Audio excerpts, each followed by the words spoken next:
At ang pamuli sa ating Philippine Mythical Creature ay si Manananggal or ang ating local vampire. Sinasabi na ang Manananggal ay nangangalugan na the one who separates dahil siya ay nahahati sa dalawang parte at siya ay tinutubuan ng malalaking pakpak na ginagamit niya upang makapagbiktima.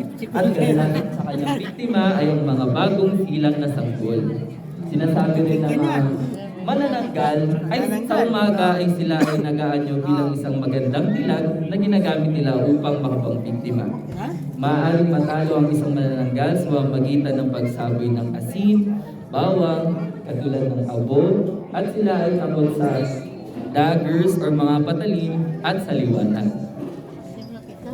Yun lamang po at maraming salamat. Hindi mo makita yung, ano, Again, paalala lang po, bawal po tayong umupo sa mga bato, ngunit pwede po tayong pumasok sa mga bubo hanggang pang-3 tao. Maraming salamat po.